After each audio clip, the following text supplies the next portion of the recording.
Hello, everybody. How are you? Great to be here as always. Today is April 11th and it is a Friday. Wherever you are, hope you're having a great Friday. Here in the UK, it's a beautiful sunny day. We've got 19 degrees today. It really is very, very lovely indeed. Uh, let's bring you up to date then. Recap of yesterday's webinar with our CEO, Ash Mufareh. Quite a long one, 4 hours. And as always, I like to quickly talk about how he looked and the way he was.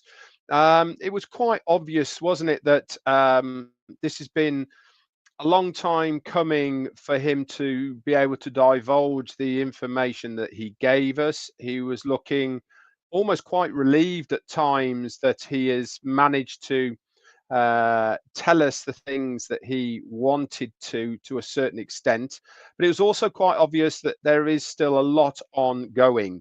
And one of the biggest references that I took from this was that things are ongoing, things are still happening, but we are moving forward. And he said on several occasions, didn't he, that him being here yesterday wasn't a mistake. It's done by design. And this is really where I feel that this is the start of us moving forward. Colonel Daniel Lee, thank you so much for your super sticker, my friend. That's very, very kind of you. As always, guys, this recap is going off what our CEO had said yesterday. There is a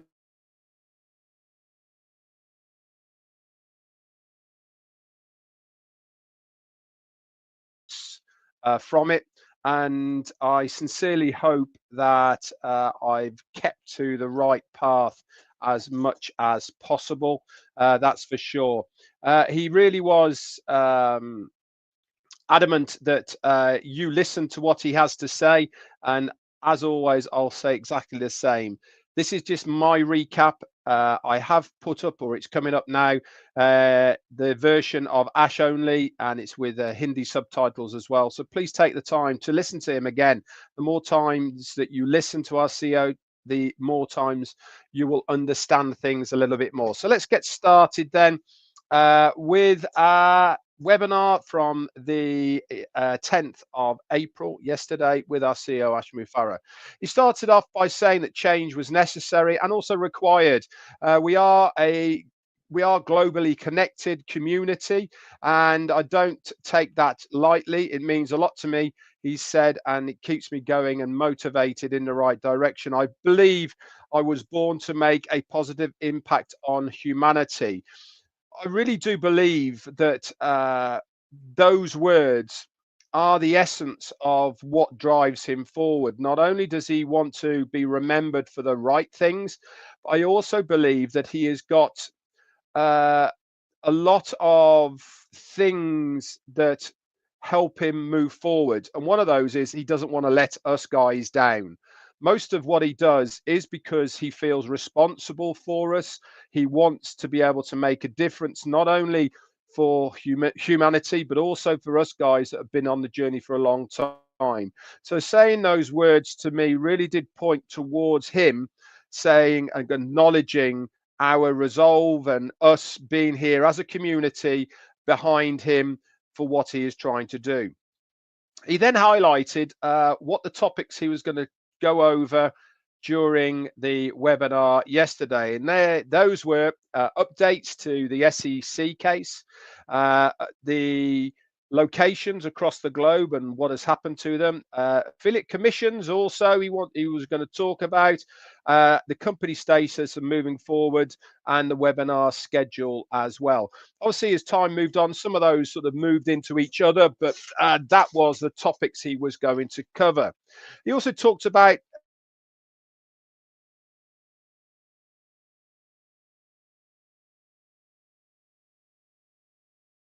he did say that it was a choice, and if you wanted to be here but you felt obliged to be here, then you really are doing it for the wrong reasons. He also said that he's never got it right all the time. Mistakes have been made. things have been learnt from those mistakes, and he hasn't got things right the first time, the second time, or even the third time around. But what he was referencing Thomas Edison and other great leaders who have tried many, many times and failed. But the main thing is that they persevered until they got it right. And I firmly believe that the Onpassive journey has been a little bit like that. Many things have been tried, many things have failed, but nobody has ever given up. And this is the core part of what he's trying to get over. That message that he is trying to go with is that we might not get it right every time, but we're not giving up. We have learnt from what had gone wrong, but we are then now moving forward to something that we believe is going to be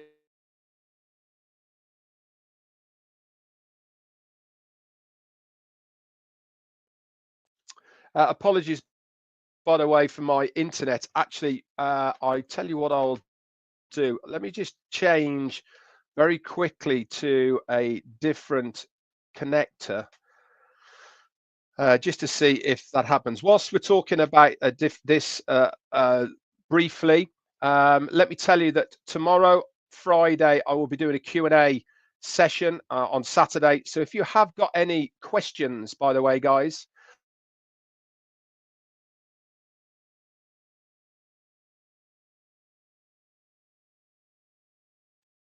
and we will talk about those tomorrow. You can bring them to the table. We can expand things a little bit more.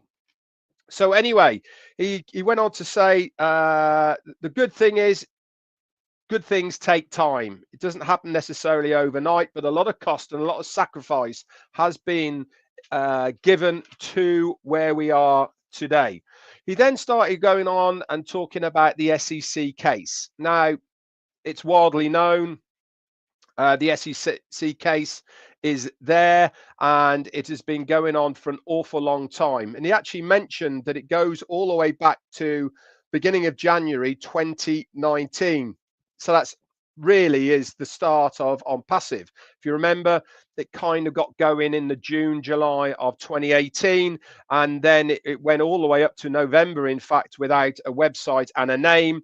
And then obviously November forward, we started to get a bit of momentum, a bit of traction, and the SEC started noticing Onpassive way back in the 1st of January 2019. He also said we have had an open door policy for the SEC, and this means that they are allowed to come in and all the information, whatever they've wanted, has been available to them throughout this period of time. And this really has helped the Onpassive case. He said it caused a lot of complications, obviously, with so many things, KYC, other locations, etc. But the good news is it will soon all be behind us. He said we have an initial resolution for the case at the moment. This has obviously got to be agreed, and he will be able to bring more clarity for this case by June, he said. And by then, he said, we should be able to let you know exactly what is happening by the SEC case. But he's very optimistic that that will be that part done and dusted, and it should be all over. He said, but the one main thing is that Onpassive will not be shut down. Regardless, he said, we are not shutting down. He then went on to talk about locations. And he said he talked about bad apples and about what had happened and about the different locations and how things had happened. Obviously, all of these things, which I'm just simulating right now, he went into depth about. But for the sake of this recap, to give you the headers of what has been going on, these you can obviously go back and listen to them in their fullest of what he said.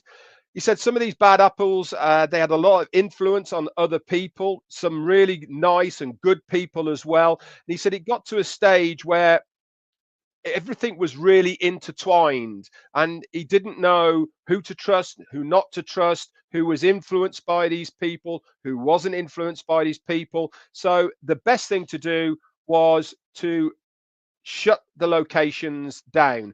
This all happened really from June, July of 2024 onwards. And as you well know, everything shut down from our end in the beginning of September of 24. But really, June, July was the time then things started to get very, very messy, and a line needed to be drawn in the sand. So the easiest solution was, let's shut things down. And he also said that from here on in, he said he has to come clean with us and let us know that there is no operations, there is no staff, there is nobody operating from the following locations, and that is the offices in Hyderabad. He talked about the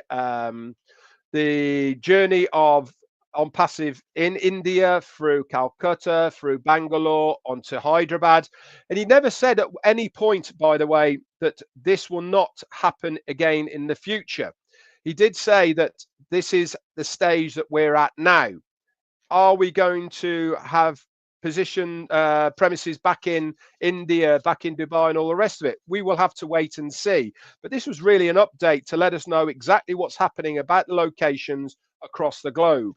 And they are as follows. These premises have now no longer got any employees or anything to do with Onpassive. And that is in Hyderabad, Dubai, Singapore, Bangladesh, and of course, Egypt.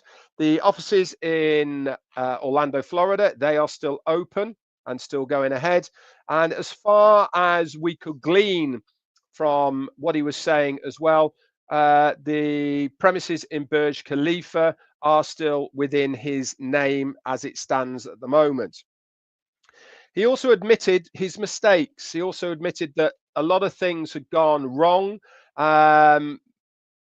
He didn't make an apology of other people's mistakes. He made an apology for him not noticing what was going on. He put that down to being himself. Now, I think we will all agree that he is a very open, honest person, very, very generous. And this sometimes allows people to take advantage of people like himself. Now, should he change? He also said later on that change has been necessary, and he has implemented changes so that these mistakes aren't going to happen again. But certainly people took advantage of him. Certainly people took advantage of us.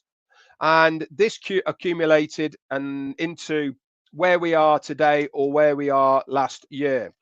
He said he admitted his mistakes due to time and speed. If you remember, speed was of the essence. He wanted to get things going and rolling as quickly as possible, and mistakes were made and things were missed because of his focus on moving forward. He always had an impression in his mind that if it's not just right at the moment, don't worry, we can double back around, sort that out once we do this and once we get going. That was always part of his sort of mindset, that we can fix that, we can sort that out at a later date.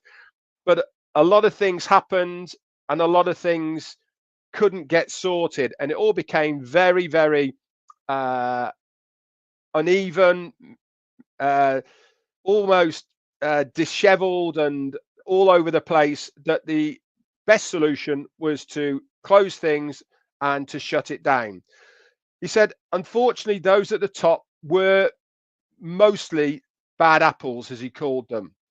We've probably got other much more fruitful names than a bad apple for the likes of these people, but they certainly did manipulate and take advantage of our CEO and also our good nature as well.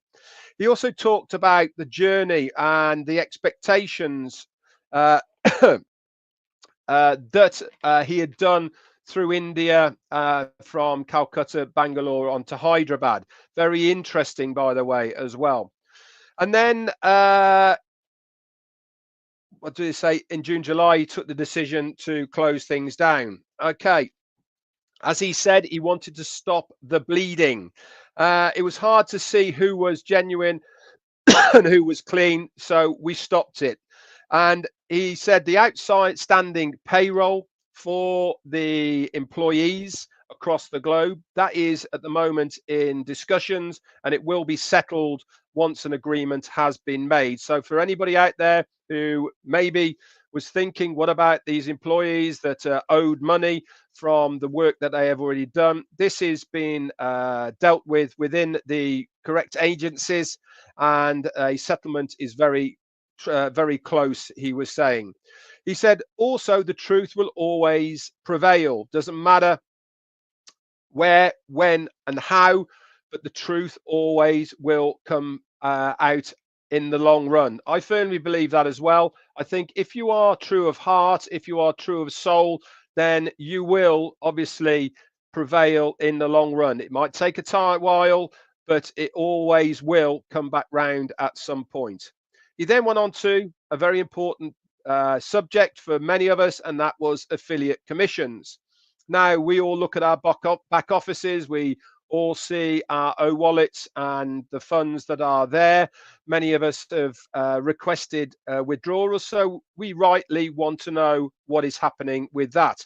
And he actually talked at length about the process of how things happened and through the payment processes and how these bad apples were involved in that process.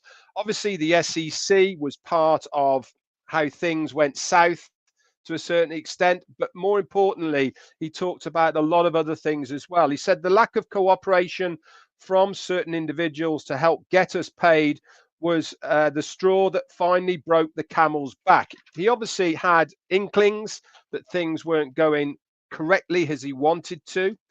He said the wrong moves from the financial department caused even more problems with the payment processes. And we got flagged as a company that wasn't ethical. And obviously, those funds were frozen. He actually said the word the funds were seized, but frozen is what has happened to them. Now, this isn't a bad thing, by the way, guys. It means that they are still there. They haven't been taken by anybody else. So that it really is a question of process to prove that those funds are legitimate. And those are the funds that are owed to us, the commissions, and to other things as well. He said 2 merchants totaling $52 million of funds are on hold at this time. This was enough money to pay the payroll in all locations across the globe, plus around about 30 million, which was going towards affiliate commissions. He has one of the top lawyers companies in the United States who are part and parcel of the SEC case, but also part and parcel of dealing with these funds in Dubai. And he is very confident that in time, they will be able to get those funds back. And obviously, those who are due their commissions will be paid when that money comes back into the company. He also said that during this process, it's not going to stop us moving forward. Okay, so in one hand, we're not going to get our funds tomorrow, but the funds haven't gone. They will be coming back in and we will be receiving them.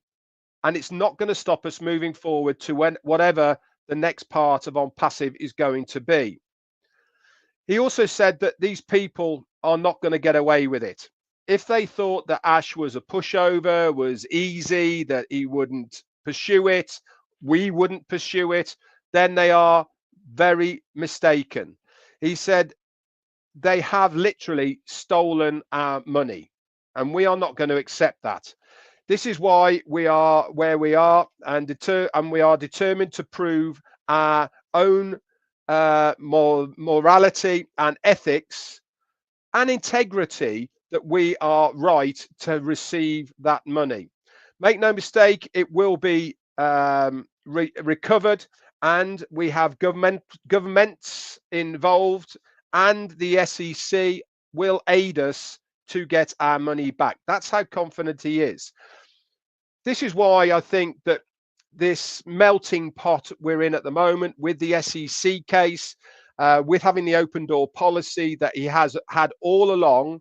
There is a resolution there. It's almost of an agreement between two parties that they can't go any further with the case. So let's agree where we are and we will resolve it. Now then, can you guys help us for this next part of what is going on? And I think he has actually got a good relationship with them, and I firmly believe that this will add to a positive outcome for all of us as far as the commissions is concerned.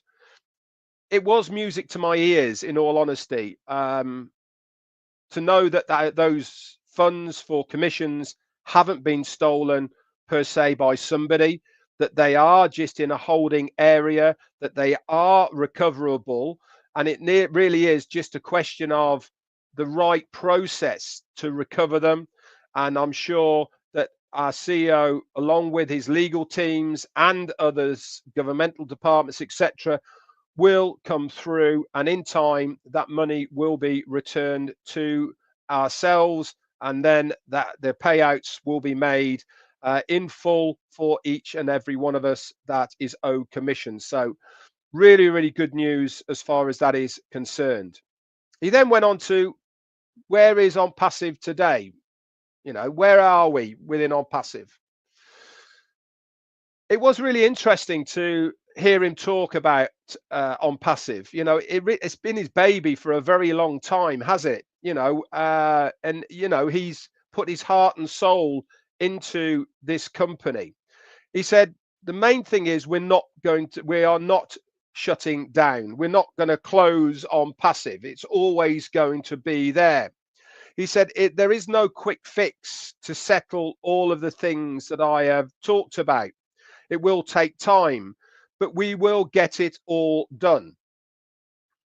He said, as early as a couple of years ago, I had the feeling that what was happening was taking more time than I wanted for various reasons, coming up against brick walls, for the people who are developing things not coming back in a timely manner, them not working correctly, etc. All of these things were making him feel that we might not even get to where I want it to be. So what did he think? What was his thought process of how can I fix all this? He actually said, I'm going to have a plan B. And as early as 2 years ago, he started on a plan B to run alongside what was happening with Onpassive. Now, if you remember from a very, very long time ago, for those of us that have been involved with him through 2018, he's always had a big vision of what he wants to achieve. Even when Onpassive was going, and when we went through the stage of it being a very small marketing module to expanding, I really believe that wasn't the whole story of where and what he wanted to achieve. I firmly believe this plan B that he was running alongside Onpassive for the last 2 years is the final cut of what he wants to try and achieve. And he also said that having this plan B gave him the ability to change things, to change direction, even to upgrade what was already there, to make it a whole lot better, to make it even better than it was before. All of the problems made me believe you can get to work on something else, something better than what is happening right now. Things were getting very complicated. They were getting very mismatched, and almost it made him more determined to start something from afresh, with new direction, with new purpose, to run it alongside, that if we didn't get to where we were, then we would be able to move on to plan B. He said, my dream and desire overshadowed all of the problems that I was facing on a daily basis through internal, external problems within my family that was caused by external influences, all sorts of things, actually made him focus more on the future, and it overshadowed all of these problems that he was having, because it gave him focus on what the bigger picture was and what he was trying to achieve. It helped him go forward. How many times have we talked about this amongst ourselves? How many times have we said the main important thing is to keep going forward? He even said, doesn't matter how many times you fail, as long as you are failing forward, you are in a momentum of going in that direction, never giving up. All of these terminologies all point to why the man is still here, why he still wants to have this vision, and why he still wants to achieve what he wants to do. He has a greater purpose. It was a challenge, he said, and I had to reinvent so many things as to not make the same mistakes as before, he said, especially within the managerial section. He even mentioned that he now has legal advisors who are there before anybody gets a contract. Things have to be signed, things have to be agreed prior to anybody taking a position moving forward in the new business. He's learnt by his mistakes. He's not going to allow that to happen ever again. This is great news, by the way. We had to do something greater, outdo ourselves from before, and we are not going to come back as the same. That's not the plan. The plan is to be bigger, to be better than we ever have been, to have something greater, something new that nobody has seen before. He went on as well to talk about the gossip, I suppose, of name changes and how Onpassive 2.0, etc. And he made reference to all of that as well, that the only thing that is going to be the same in the new business is his name and himself. Does this mean that Onpassive is not going to be there? No, far be it. Onpassive is still going to be there. But I firmly believe that the new business is going to be newer, fresher than what Onpassive was. New vibe, new things, in fact, new way forward, new way of doing things. This is the new Onpassive, whatever it's going to be. He referenced names that are all wrong, by the way, as well. What I can tell you is this, is that none of the speculation I have heard so far are not true. Names, direction, it's not what you think. I've turned out a lot better than what you have wanted. You will be shocked, he said, and we will talk about all of these things later on. He also said that we are going to be having more webinars. In fact, there's a Arabic webinar coming up very shortly, and as soon as maybe next Thursday, there is going to be another webinar. He is planning on hopefully having regular webinars, maybe once every 1 week or 2 weeks. Again, time will tell. One thing is we are going to be moving forward. So how are we going to do that? You giving me the trust and support, he said, guess what? I'm not going to let you down. The one thing that I will always do is do it or die, he said. You guys give me the reason to keep going because I don't want to let you down. He said, I will deliver. It's not about money for me. It never has been about the money. This is the last thing on my mind. I want to make a difference. I want to make a difference for you guys. I want to make a difference for humanity. And that is what I want to be remembered for. We plan on having regular webinars, he said, maybe this time next week. I told you about the Arabic webinar. He said, we are technically done with the founders' positions as well and founders. What does this mean to us? It means that that period of Onpassive is pretty much over. But he also did say that he will talk to many of us about moving forward. he intends to bring value to those early bird positions, maybe bringing in grandfather rights or other perks that he can give to those early positions, obviously at no cost to anybody. And that was also a very important part of this whole webinar.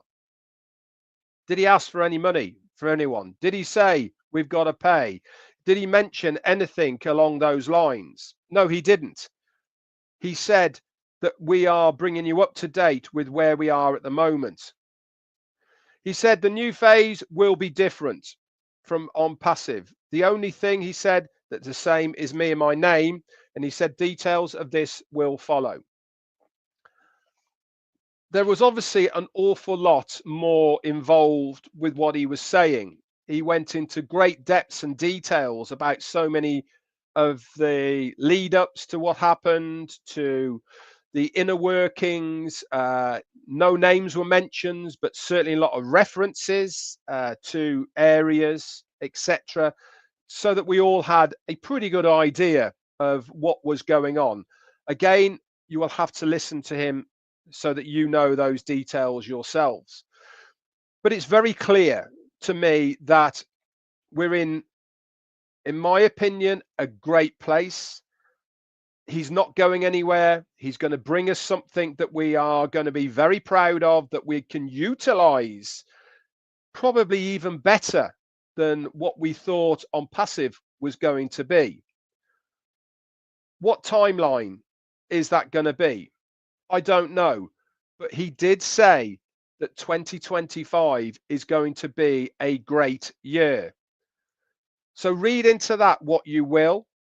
I personally believe that when there's certain problems with the SEC and other things are settled, and those guys are going to be within the next few weeks, at least we'll know the outcomes of those within the next few weeks. I firmly believe that once those are settled, then we will start the next part of this journey. Like I said when I was on there, for me, it's been a long journey with Onpassive, 6.5 years. But one thing that I've known all the way along is that this is the right company to be involved with. I know that my dedication, my trust in this man will be rewarded.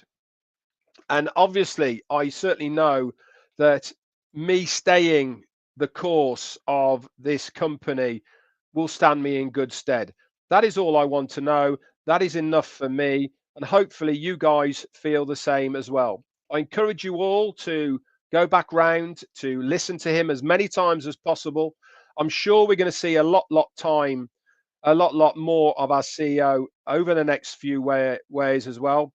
And I really do believe that for those that know him, trust him, believe him, then this is going to be a phenomenal year for all of us. Anyway, guys, that's it from me.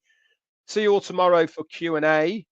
Okay, if you've got any questions, you can send them to me at redredfern1@gmail.com, or you can put them in a WhatsApp, a messenger for me, and we will bring them up tomorrow as well. If not, you can use the chat area, and we will do it within that. That's it from me then. Speak to you all very, very soon. Bye for now.